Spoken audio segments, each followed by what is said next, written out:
Hello बच्चों, good morning. हम हिंदी का 7 चैप्टर पढ़ने जा रहे हैं, खेल भावना। हम सभी लोग खेलते हैं, चाहे छोटे हों चाहे बड़े हों, और हमारे देश में बहुत प्रकार के खेल खेले जाते हैं। पर हम लोग क्या करते हैं, खेल खेल में लड़ने लगते हैं कि हम जीते हम हारे, हम ऐसे हार नहीं सकते थे। पर इसमें कहानी में हमें जानवरों के माध्यम से यही बताया गया है कि कोई भी खेल हो, हमें मिलजुल कर खेलना चाहिए और हमें अच्छी भावना से खेल को खेलना चाहिए। तो इसी तरह से इसमें बताया गया कि एक नंदन वन था, उसमें सभी जानवरों ने एक प्रतियोगिता रखी कि जिसमें दौड़कर अपने अपनी प्रतिभा दिखाने का मौका मिले। और इस खेल का आयोजन करने का भार हिरण को सौंप दिया।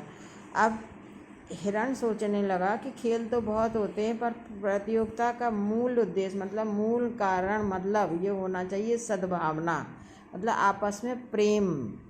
और इसी तरह से उनके मन में एक दिलचस्प विचार आया, और जिससे उन्होंने ऐसा कर दिया कि कार्यक्रम के उसमें आरंभ में ही उन्होंने खरगोश और कछुए की दौड़ करवा दी। जैसा आपने पहले भी कई कहानियों में पढ़ा होगा कि खरगोश दौड़ता तो तेज है, कछुआ धीरे चलता है, पर खरगोश अपनी नींद के कारण और अपने अहम के कारण हार चुका है और कछुआ जीत गया था। तो खरगोश ने सोचा हमें अच्छा मौका मिला है अपने पूर्वजों की गलती सुधारने का और हमें कछुए को हराने का। और खरगोश बहुत खुश हुआ कि हम इनको ये हमारे सब लोग मजाक उड़ाते हैं कि नींद में हार गया, अब हम ऐसा करेंगे। तभी ये कछुआ और इनकी दौड़ शुरू हुई। ये लोग बहुत तेज दौड़ने लगे, पर क्या देखा कि एक सामने नदी बह रही है। अब नदी में कछुआ तो तैर सकता है, खरगोश नहीं तैर सकता। उस पार जीत का झंडा लहराता था, तो खरगोश बहुत घबरा गया। अब यहाँ पर कछुआ ने मित्र को सद्भावना से उसने क्या करा, खरगोश से बोला कि तुम हमारी पीठ पर बैठ जाओ, हम तुम्हें नदी पार कराएंगे।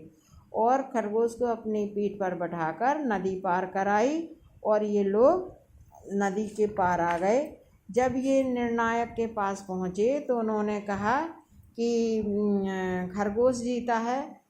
तो शेर सिंह तो पहले से ही जानता था, और ये खरगोश कछुए की बात सुनकर रह गया कि उसने कहा कि सचमुच महान खिलाड़ी कहलाने का, खरगोश बोला कि महान खिलाड़ी कहलाने का अधिकार तो कछुआ को है, क्योंकि कछुआ ने अगर हमें नदी पार न कराई होती तो हम नहीं जीत सकते थे।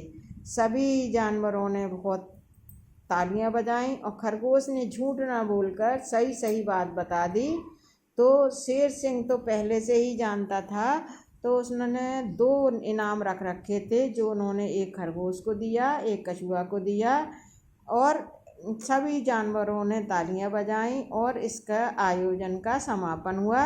हमें भी खेल प्रतियोगिताओं में सद्भावना रखना चाहिए, प्रेम भाव रखना चाहिए। इस कहानी से हमें यही शिक्षा मिलती है कि हम सभी लोगों को मिलजुल कर रहना चाहिए।